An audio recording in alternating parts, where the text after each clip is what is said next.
민수기 4장은 레위 자손에게 주신 직무에 대해서 알려주고 있습니다. 레위 아들들이 이제 게르손, 고핫, 무라리가 있는데 그들에게 주신 직무가 무엇인지를 알려주고 있습니다. 게르손 자손들은 성막의 휘장과 덮개를 운반하는 사명이 있었고, 또 고핫 자손들은 성막의 갖가지 기구를 운반하는 그런 사명이 있었고, 무라리 자손들은 성막의 그 담장을 이루는 널빤들 그리고 기둥들을 운반하는 사명이 있었습니다. 오늘 말씀을 보면 아주 중요한 사실을 우리가 발견하게 되는데, 그들이 그 임무를 수행할 때 유념해야 될 것이 있었다라는 겁니다. 원칙이 있었다라는 거예요. 그 원칙은 무엇입니까? 자의적으로 하지 않고 제사장에게 부여받은 임무를 수행해야 한다라는 것입니다. 오늘 말씀에서 반복되는 말씀이 있습니다. 레위인들이 아론과 그 아들들의 지위를 받으며 정해주는 일을 감당해야 한다라는 것이죠. 자, 19절에 보면 고핫 자손들을 향해서 이렇게 말씀하십니다. 아론과 그의 아들들이 들어가서 각 사람에게, 그러니까 고핫 자손 각 사람에게 그가 할 일과 그가 맬 것을 지휘하게 할지니라 라고 했습니다.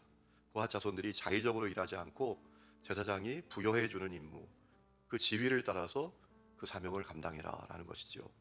또 27절 보면 게르손 자손들을 향해서도 게르손 자손들은 그들의 모든 일 곧 맬 것과 처리할 것을 아론과 그의 아들들의 명령대로 할 것이다 라고 했습니다.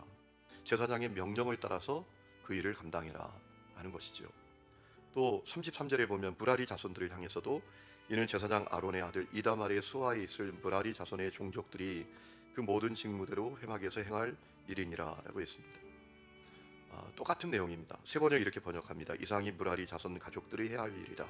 그들이 회막에서 맡은 여러 가지 일은 모두 제사장 아론의 아들 이다말의 감독을 받으며 해야 한다 라고 했습니다. 그 무라리 자손들이 자기에게 주신 사명을 감당하되 자의적으로 하지 않고 주신 직무, 제사장이 지휘를 따라서 해야 한다는 겁니다. 이 원칙이 있었습니다. 여러분, 왜 그렇게 하셨을까요? 하나님께서 이 레위인들이 그저 주어진 일 어렵지 않잖아요.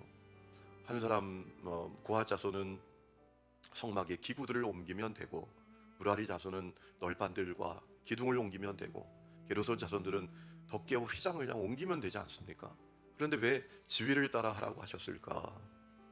오늘 말씀을 묵상할 때 주님이 두 가지 분명한 이유가 있기 때문에 그렇게 하셨구나라는 마음을 갖게 되었습니다. 첫 번째는 하나님은 질서의 하나님이시기 때문이다라는 것이죠. 여러분, 하나님의 나라는 민주 국가가 아니라 하나님의 나라는 신정 국가입니다. 다른 의미로 말하면 하나님의 나라는 다수의 뜻이 실현되는 나라가 아니라 하나님의 뜻이 실현되는 나라다라는 것입니다. 하나님은 철저하게 모든 일이 하나님의 뜻대로 이루어지기를 원하신다라는 것입니다. 여러분, 그래서 하나님께서 모세와 아론에게 하나님의 뜻을 알려주시고, 그리고 이 아론 제사장들이 레위인들에게 그 하나님의 뜻을 전하면 이 레위인들이 그 하나님의 뜻을 받아 일하도록 하셨다라는 것입니다. 우리가 신앙생활할 때도 똑같습니다. 이 질서가 세워져야 합니다. 여러분, 교회에서 많은 회의를 합니다.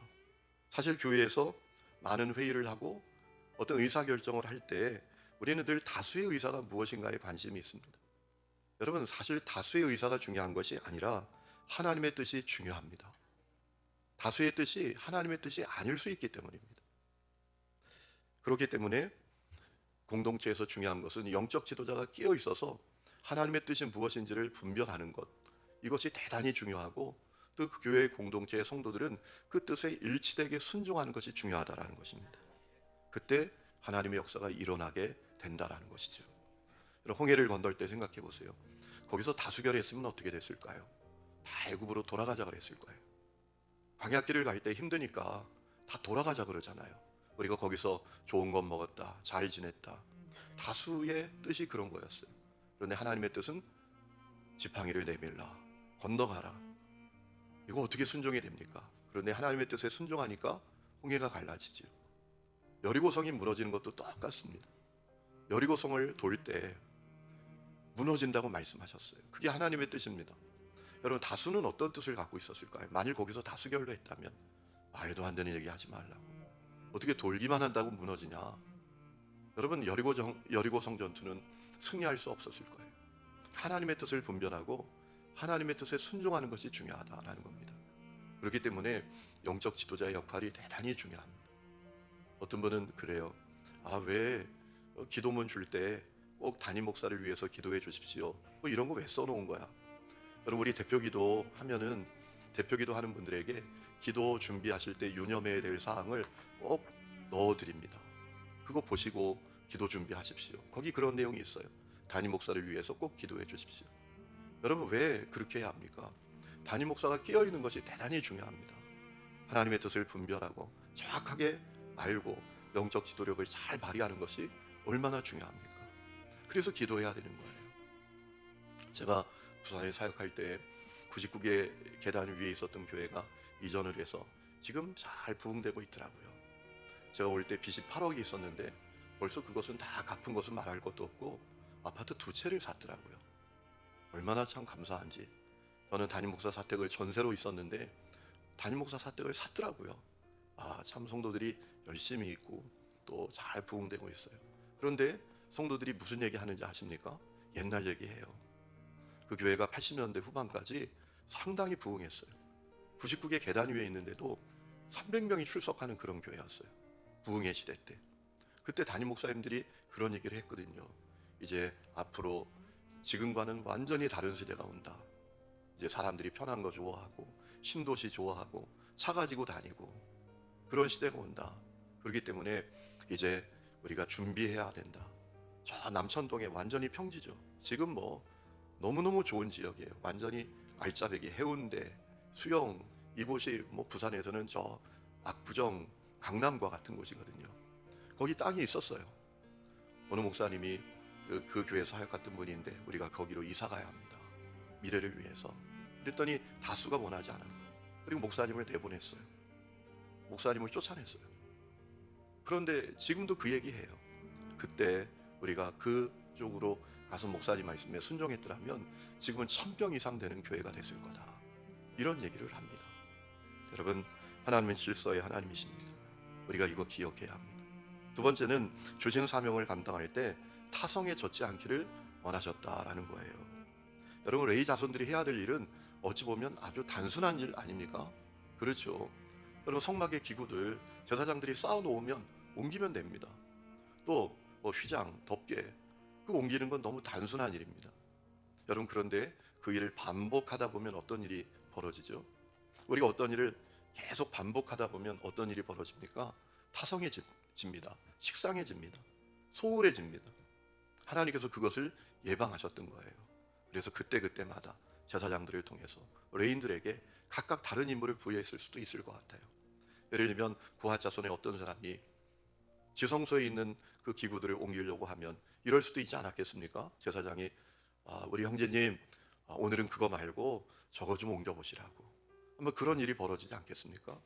그랬을 때 좀 다른 마음으로 임했을 것 같아요. 그러니까 하나님이 이 레인들이 제사장의 지휘를 따라서 그때그때 부여해 주신 그 임무를 감당하게 했던 것은 주님의 일을 할 때 식상해지지 않도록, 그리고 언제나 새로운 마음으로 하도록 하지 않았는가라는 사실을 생각해 봅니다. 여러분, 19절에 이런 말씀이 있죠.